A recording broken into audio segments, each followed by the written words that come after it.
looking for duplicates in X. You see any duplicates in the X values? -1, 3, -3, 2, -5, and 0. Any duplicates there?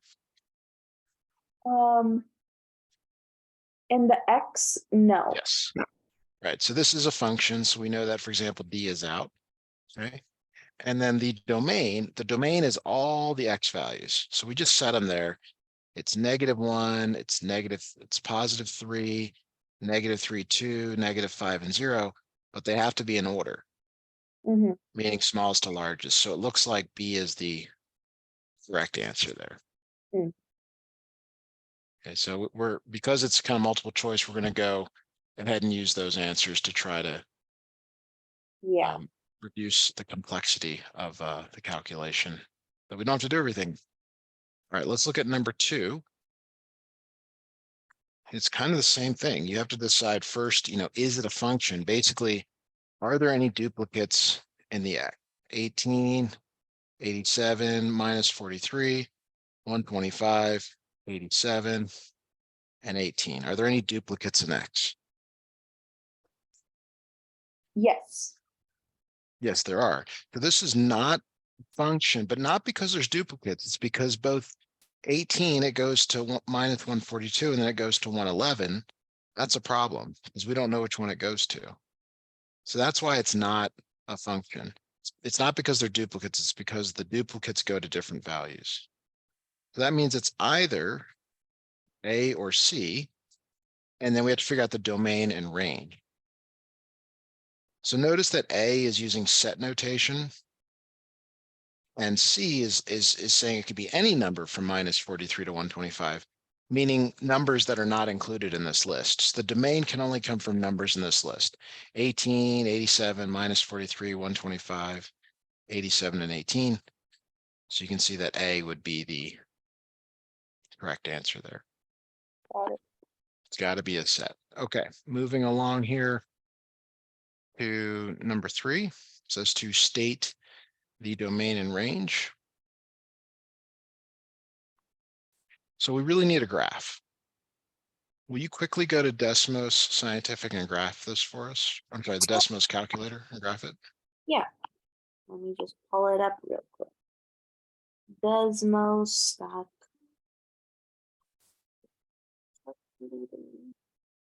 So one of the things I find a little bit confusing the first time I started using it in practice is the calculator is actually the graphing tool. Yeah. Okay, so I grabbed it. Okay. And tell me what you see just visually. So it looks like it's in between. So my graph is like going 2, 4, 6, like that, so I can get a better view. But when I look at it, it crosses in between 4 and 6, like it's in the middle. Does it open up or down though? It goes. It's like yeah, it goes up and down, I would say. No, does it open, just to be clear, I'm asking, does it open up or does it open down? It opens down. Down, I agree. So here's what I've got. I'm sure yours looks really similar. Okay. And we need that vertex point right there, because the vertex tells you something about the domain or the range. Okay. And we'll get to that in a moment. So the domain, until we talk about any restrictions, the domain is going to be everything. So A and C are out. Okay. So what's the difference between B and D? What's the difference between a range that goes -infinity to infinity and -infinity but stops at 20? The difference between B and C, right? Or like Uh, no. B, Yeah. B and D. What's the difference between a range that goes from -infinity to infinity and from -infinity to 20? So the difference would be that since it from minus infinity and infinity, it would just go on forever. That's But right. if it just goes from minus infinity to 20, that means it goes from like 20 and more, right? Or like So this means the 20 down here means it stops at 20. yeah. What do you see up here? It doesn't oh, it stops at 20. Stops at 20. So that would be your answer. Yes. All right, Right. perfect. Keep going here.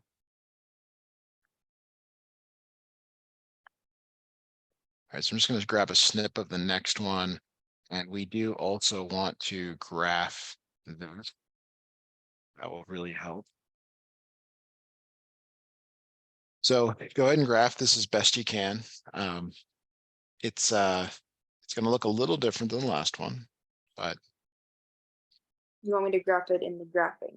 yes, yes, very, very hard to do by hand, something like this. Yeah. So it's like a straight line when I graphed it. Right, so you got to really zoom in far on it, right? Yeah. Okay, so when you zoom super far in, can you click on the graph where it's the kind of the middle between the two vertical lines and tell me that value? The middle. Yes. You kind of see a place where it hits the x-axis. If for when I look in the middle and I see the point, it's like in parentheses 0 negative 0.571. Yes, perfect. That's 0. what I'm looking for here. So yeah, so I wanted you to see that point right there. So let's talk about domain first. Mhm. Until we talk otherwise, there's no restrictions. Domain is minus infinity to infinity. Okay. So that means it has to be C. Okay, but now let's talk about the range. The range is the smallest y value to the largest y value. In this Right. ordered pair, which is the y value? So in which order pairs the y value? Which is the y value here? It's 0. 0. So that's the smallest y value. So the y value starts at 0. And how far up does the graph go? It goes for infinity. It goes to infinity. Yeah. So that tells us the other part of the range. Yeah.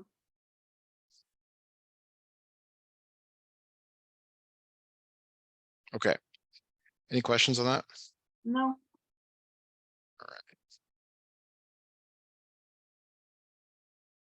Right. So next problem here is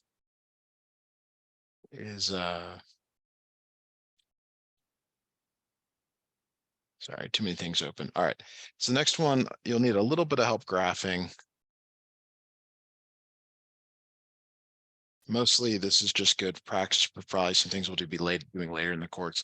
So in terms of how you will graph this, you want to put a fraction bar first, and then it's x squared on the top, x squared minus 16 on the bottom. Hmm. So I should graph that, right? Yeah, go ahead and graph that. Like the fraction. You want me to graph fraction, right? The whole thing. Yeah, y equals that. Yes.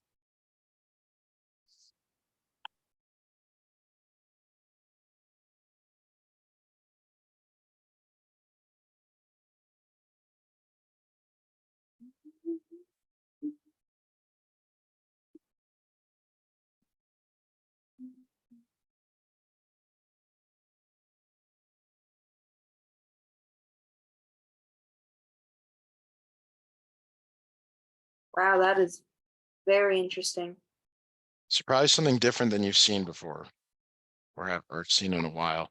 Now, one of the things that you're not allowed to do in math is divide by 0. Yeah. Dividing by 0 is very bad. So if we set the bottom equal to 0, x squared minus 16 equals 0, we can solve for x. So even though you have the graph, we're going to do it also by hand algebraically this time. Any idea, or do you remember how to solve something like this for x? No, not that I can remember. I'm sorry. Okay, so we have two options here. This is either difference of squares, or we can use the square root property. Do either of Uh, those sound familiar to you? yeah. I think our best option would be difference of squares. Okay, so this is the way this works is that this is a squared minus b squared. You're trying to figure out what is it that you're squaring. In this case, it's x. A is really x. What do you square to get back to 16? What do you square to get a Back 6? to 16. Yeah, That's what that would be 4. 4. B is 4. Good. Okay, so the formula is pretty straightforward. It's a minus b A plus B. And you know A is X, B is 4. So instead of writing X squared minus 16, you write A minus B, or X minus 4, A plus B, X plus 4 equals 0. Mhm. Okay, and then you have to set each of these equal to 0. All right. What are the two X values here where this is 0? Okay, so X would be 4 and -4. Right. And these are the excluded values. These are what it cannot be. Mhm. Okay, so let's go back and look at the answers. Which of the answers say to exclude 4 and -4? That would be D. That would be D. Yes. There's actually several ways to do domain and range, just depends on kind of what you're given or what you like. Yeah. Okay, new question here. It says, let M be the set of motor vehicle owners who are registered in Ohio. Let R be the set of all motor vehicle registration numbers. Is the correspondence between M and R a function? Why or why not? So there's almost no way you would know how to do this unless you really understood how motor vehicles work. By the way, are you driving currently? Just curious. No, I get my permit next month. Nice. That's exciting. Yeah, Okay, I mean, it's all right. I have to learn manual and stick shift. cool. Cool. So let's just say in a future world, okay, Ivana has a car. All right. What kind of car would you like to own? What's your dream car? Me and all my family uses BMWs, and I also Okay. like BMWs. Okay, so maybe a BMW, are you a 3 Series, a 5 Series? Are you somewhere in between? Are I don't you know an either. all right. So you would register your dream car, right? You would go and say, okay, I got my license, I got my car, I'm gonna register, right? And this Yes. this is currently a function. But is it also possible that you might have a second car? What do you mean a second car? Well, maybe you have another car you like to drive around on the weekends. Yeah, a convertible. A convertible. There you go. BMW convertible. Okay. So here's the problem. Ivana, we don't know whether she goes to the first one or to the second one. Mm-hmm. And that's an issue. That's a problem here. Okay. So which one of these says that, hey, you might have more than one vehicle? Um, the people that you're gonna get the car registered to. Right. I'm asking which of these answers says it's not a function because you could have more than one vehicle that you own.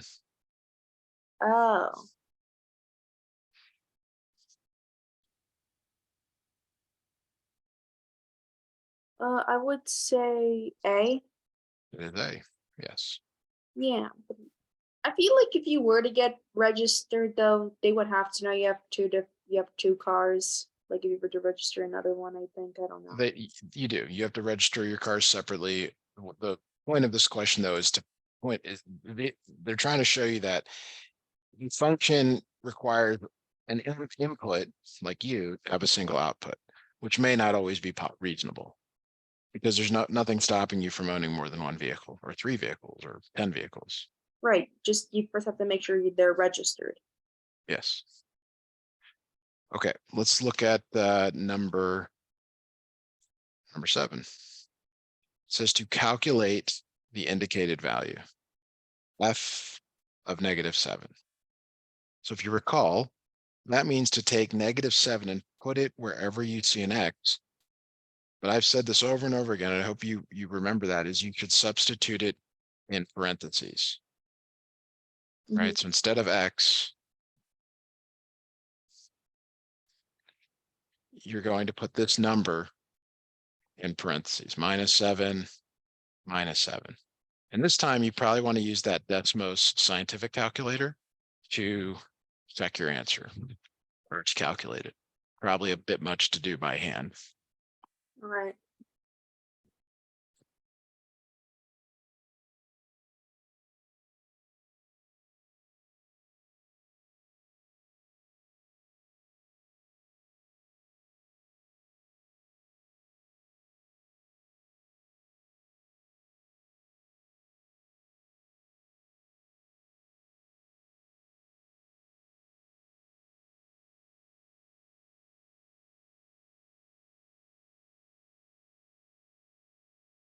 Negative 1,379 is what I got. Let me double check you here. I was looking ahead at some of the problems here. Just because we know that you're being graded only based on the right answer. And that is correct. Yay. All right. I was before I told you that I double checked to make sure I got all my signs Oh, correct. fantastic. Yeah, that's always important to do, because there's no partial credit here. There's just right and wrong. Mm-hmm. All right, so why don't you try number 8 on your own? It's exactly the same as number 7, just a different value. And let me know what you come up with. Okay. I am nervous. You're gonna do great. This just like the last one. All right.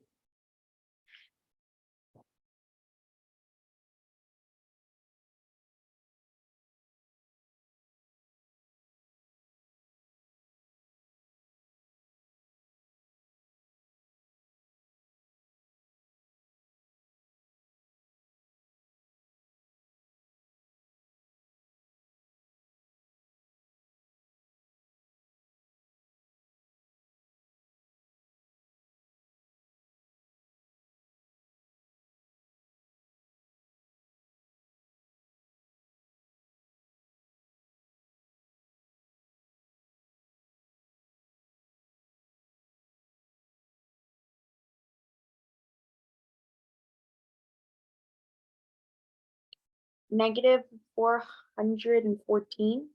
Good. Yeah, that's what I've got also. Thank God. All right. All right, so number 9 is moving into the composition stuff that we've been doing for a while now. Let's take a look at this and okay, so we've talked about composition for a while. We know that you always start with the inside function. Right. So the first thing to do here is to figure out what is f of 3. So you have to use this function on the left, and I'd like you to calculate f of 3, please. I'm going to calculate f of 3. All right. Yes, you're putting 3 in for x and all those places. That's a lot of places. Yes. Mm, 3 equals 11 equals 8.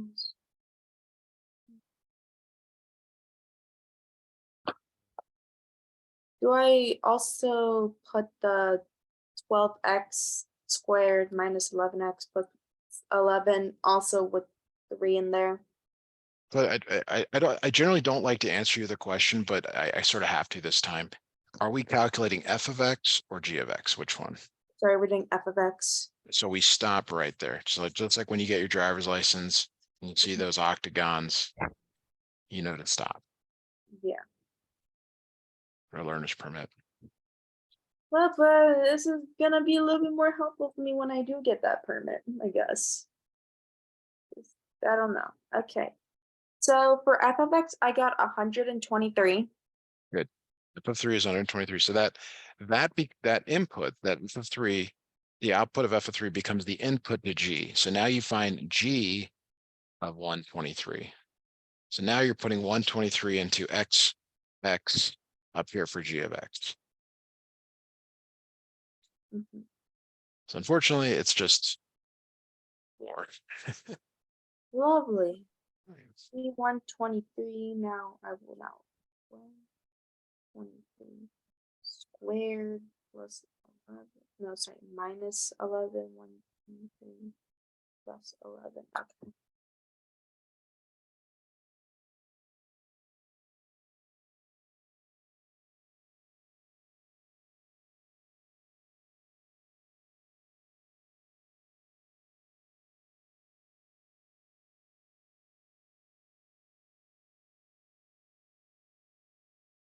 Okay, the answer is 180,083. Is that That even? is correct. Yep. It is.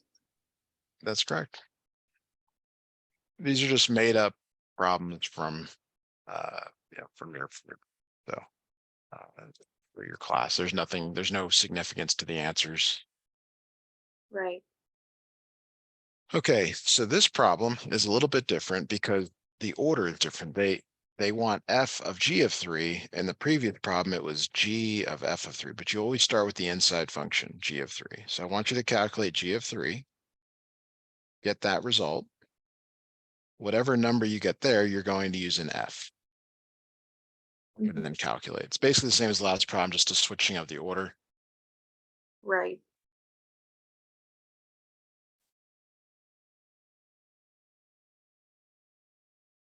Okay, so now okay, it's g of 3. So g, so -12 to the 15.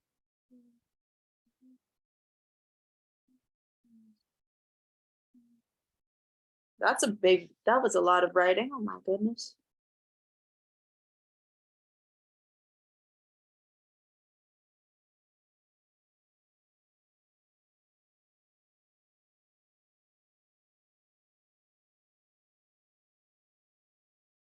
Any questions for me on this or any concerns? Nope, I'm good right now. I'm just putting what uh g of x into Desmos right now so I can get my results.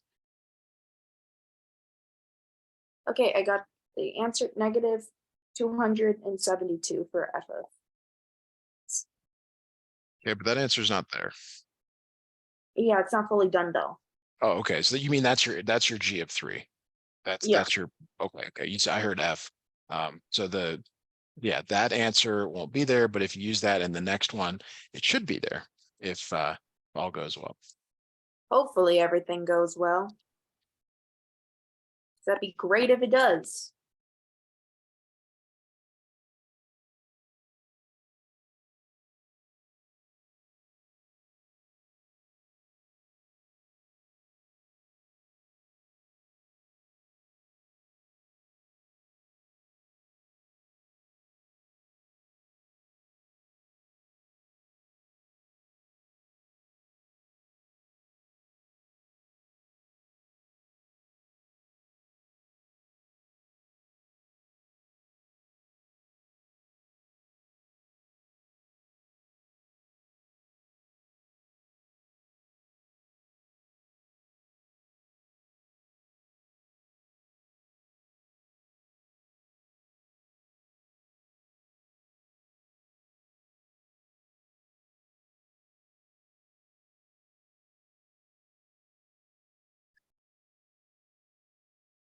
Okay. The answer is -3,546. I agree. Very good. All right, doing great. For the next one here,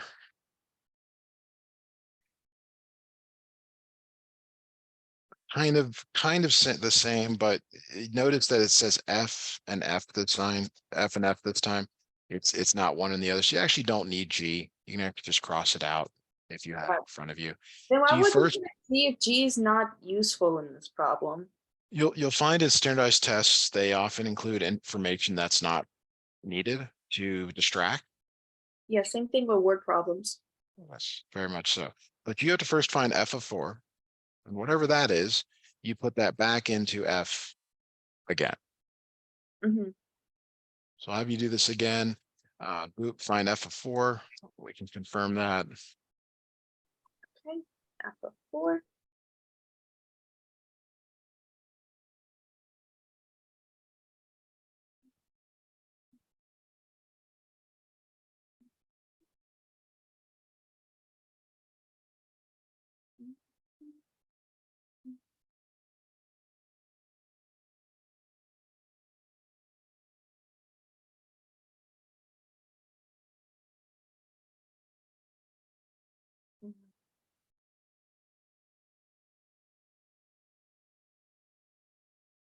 The answer is 270. For the first box, I agree. But then you have to take that output, right? And put Yep. it back into X again. So you got to do one more calculation. All right. Man, at least these are fun. I actually enjoy doing the G of X and F of X. Yeah. It's fun. It's very peaceful to me. It's great that you're doing it on your own. That's the goal, is to kind of let you be more independent. Mhm. And that's great. Now let me just remove all the fours and decimals calculated. 270. 270. Okay. Oh, that's a big number. But notice it's probably the only big number that you see on the list here. Yeah, the answer's A. It is A. Very good. Okay, so now we're moving on to 12. And we will.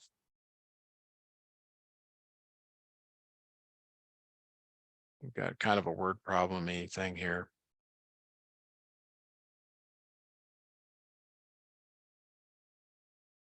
All right, a coupon for a $5 off any lunch price states that a 15% tip will be added to the price before the $5 is subtracted. Okay, so they're saying the coupon is the taking the total amount and subtracting 5, but the tax is 1.15. Mm-hmm. Okay. And they want you to calculate C of T of X and then T of C of X. This is where it gets a little bit harder. It's like, we got to go one way or then the other. So let's start with C of T of X here. You're taking your T of X and you're putting it back in for X. So you start with the innermost one. The innermost one is T of X and you put it back in. That's 1.15X minus 5. Okay, so one of the things you should always do is go to your answers and see if there's any that you can eliminate. Notice that that's there, and that's there, but A is wrong, so A is out.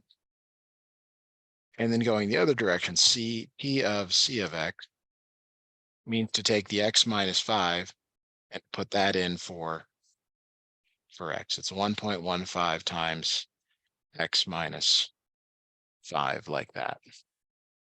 Okay, and then when we look at the answers here, we need to distribute the 1.15 to both. 1.15x minus 5.75. So when you look at B, C, and D, which of those have 1.15 minus 5.75 in there? 1.15x minus 5.75 in the answer.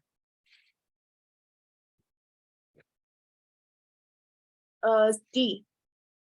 D has it, but so Oh, does sorry. B. It's I did not look at that there was a negative. That's my bad. Okay, so we're down to it's we're down to B. We're down to B and D yeah. because those two satisfy this. Now, what is the difference here? Trying to figure out. Sometimes the hardest part is to figure out what the difference is. Oh, I'm sorry. So D actually incorrectly subtracts. You can't subtract these. That's not that minus 3.85x is not correct. You can't subtract these because they're not like terms. So the answer is B. Ah, nice. Okay, let's look at number 13. Starting number 13 is just to find the inverse. Find the inverse. So we're going to just slightly rewrite this. Y equals 7 over 3 times X plus 2. You remember, uh, you remember the next step? Do you remember Uh, the first thing?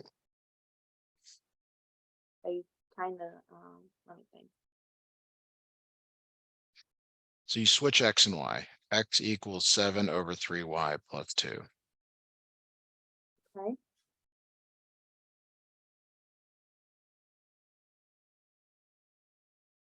All right, now you have to solve for Y. Okay, so what I would do here first, solve for Y, is I would get rid of the fraction. Okay. Okay, so to do that, we're gonna multiply everything by 3 because we want to get rid of that 3 on the bottom in the fraction there. That's 3x equals 7y plus 6.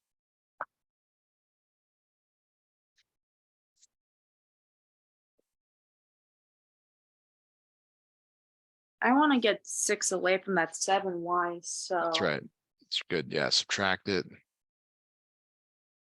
So now it would be what you do, I'm gonna switch sides. So it'd be like 7y equals 3x minus 6. That's really good. Okay, now we're gonna divide by 7 to get it away Good. from y. Y equals 3x minus 6 over 7. Fantastic. Yeah. And so the answer would be A. You got it. Very good. All right, let's keep going here. Let's.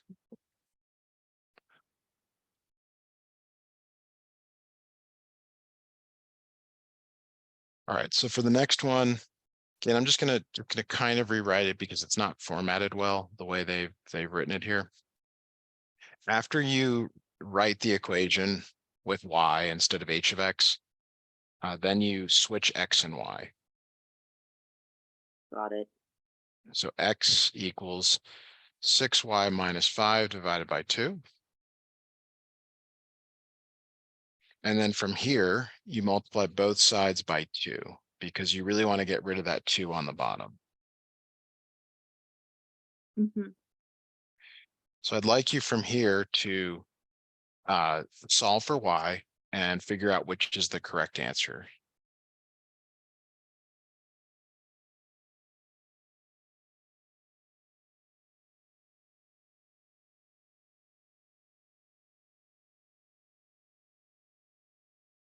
Hmm.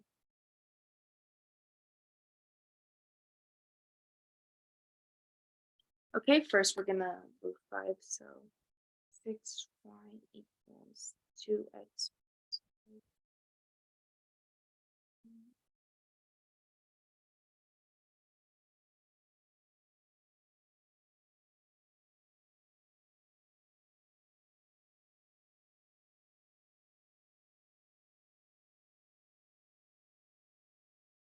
The answer would, I would say, would be A again, Okay, and you are because correct. oh yes, because because it's like I could tell, I think they were trying to trick me with C, so that they were switching their denominators so it would work, I but mean, you have to divide both 2x. It's 2x plus 5 divided by 6. They're both divided by 6. 2x over 6, 5 over 6, and 2 divided by 6 becomes 1/3. yeah. So they tried really hard to trick me, but it won't work. All right, well, let's keep moving here.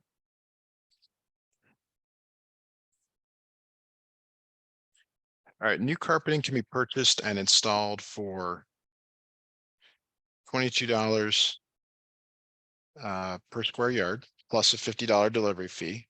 Write an equation that gives the cost C to carpet S square yards. Solve the equation for S using the equation for part B to determine how many square yards can be carpeted for $1,810. Okay. So they're saying they're kind of, we need to write an equation for the cost. And we know that it's $22 per square yard. So $22 times S. But there's this delivery fee. They got to get the material to you. The darn delivery fee. Yes, yes. Well, if you ever wonder why they charge that, you do the cost analysis on what it costs to rent a truck and your time to get there and et cetera, et cetera. Usually it's pretty reasonable. Yeah, I know. I actually once bought a sweater and I waited a while because it was getting embroidered. So I know what it feels. It's like shipping expenses, but not really. So in this problem, they want to know, well, let's say you have $1,810. Okay. That's your cost. They want to know, well, how many yards of material they're basically asking you to solve for S. So I think this is something you know how to do. Why don't you grab the problem from here and see if you can come up with that value. Okay.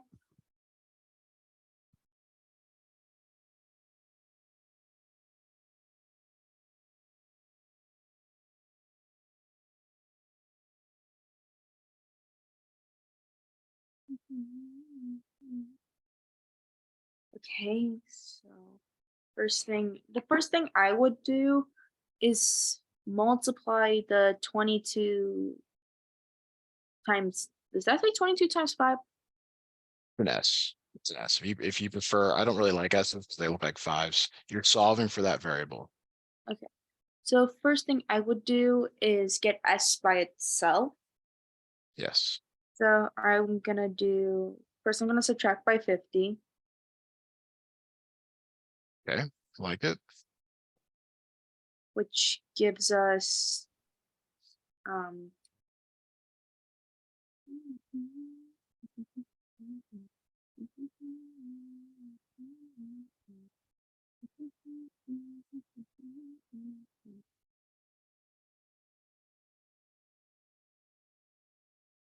which gives us 22 times S equals 1760, because Agreed. Agreed. Keep going. You're almost there.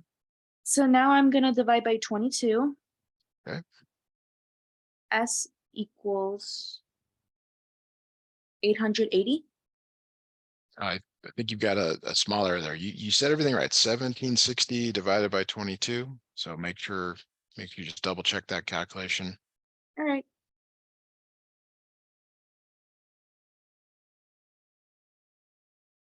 80. It is 80. Yeah, which is one of our answers, which is D. That's always good. It's better when one of your answers is there than to not have your answer there. Yeah, better than doing more work than needed. Yes. Okay, I want us to move to 18 and skip 16 and 17 for the time being.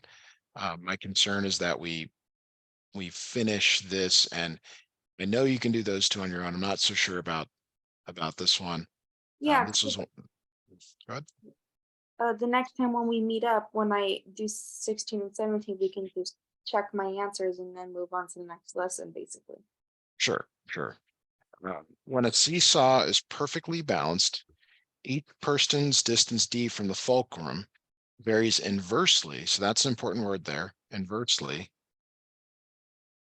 varies inversely as his weight w.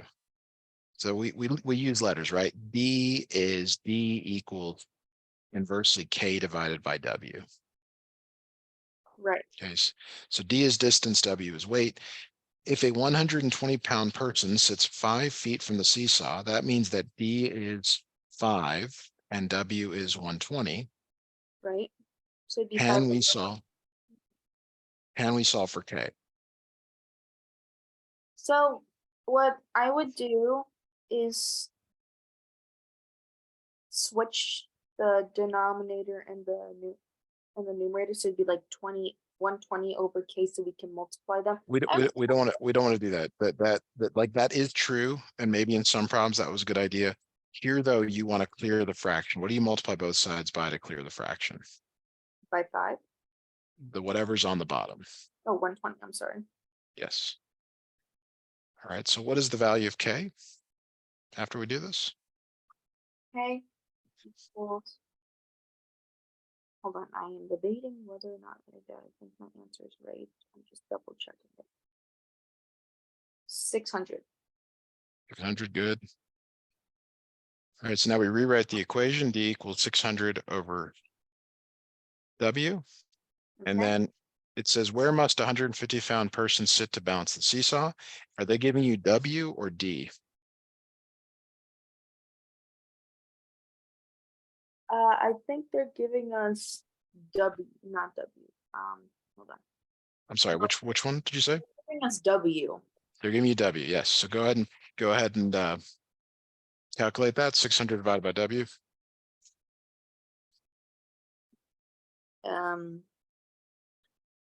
So 600 divided by W, isn't W 120?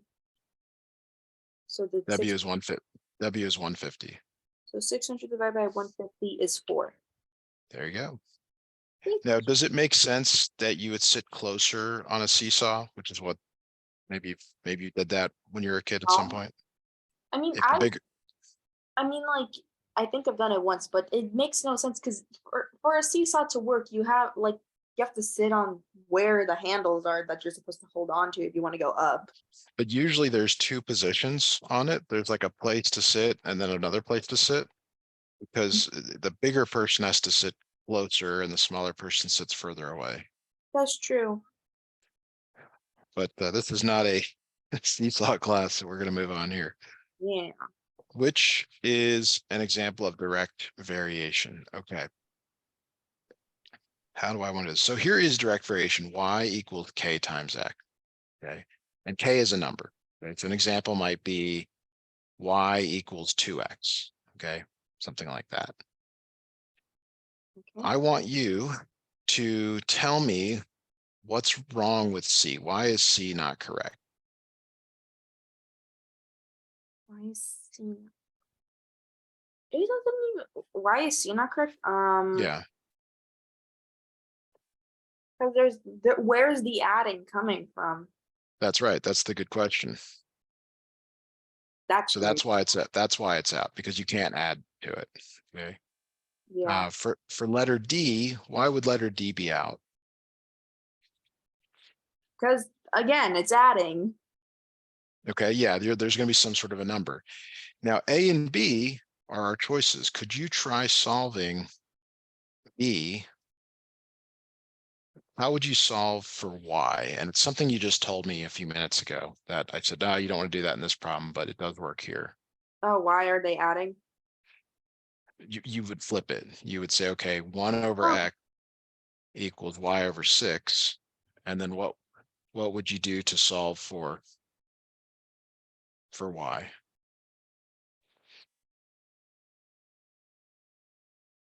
Okay, so that means this. So why? Can you repeat what you said one more time just to make sure I understood it? I'm asking you how you solve this for Y. How do you undo what's down here on the bottom? So when you flip it, you could multiply it to cross cancel, but I'm not sure that we would want to do that. You want to clear the fraction just like we did in the previous problem. Yeah. Oops. So I tend to ask you questions that you either know the answer to, even if you don't believe me, or something we already did in the lesson. Like I never try to ask you something you've Yeah. never heard of, because that And then wouldn't be I very forget fair. the question every single time. So That's this a is Y equals 6 over X. Why right is this one wrong? because it's a fraction. That's right. So it must be A. We can talk about that if we need to, but let's move to 20. All right.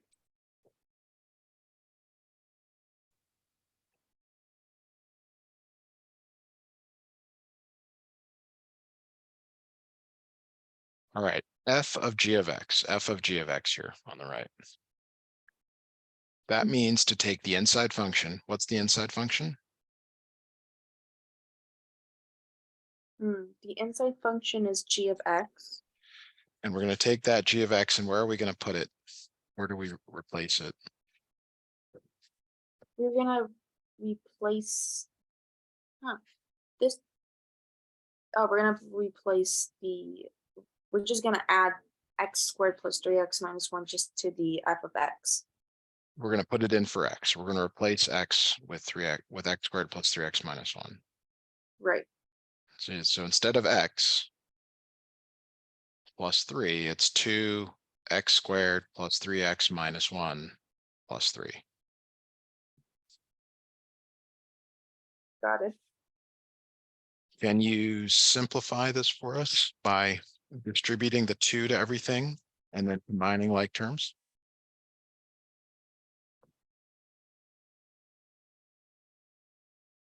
Okay, so when you distribute everything, it's going to be 2x squared plus 6x minus 2 plus 3. Good. X squared plus 6 plus 1. It would be the final product. Okay. And So that which is it would be C. it is C. I agree. Excellent. Okay, so let's go back to 17. I'll do 17 first because I really do think you can do 16 on your own. Actually, no, I'll do 16. I guess they're kind of the same. All right, if B varies inversely as the square root of C. So it says B equals K over the square root of C. If B equals 1 when C equals 16, so it's saying 1 equals K divided by the square root of 16. This is really 1 equals K divided by 4. And K ends up equaling 4. Oh So wow. we use that because we want to be able to rewrite this with a value of C. They're giving us C. So the answer is B equals 4 over the square root of 6. And you have not seen this yet, but we're going to rationalize this by multiplying the top and bottom by the square root of 6. Mm-hmm.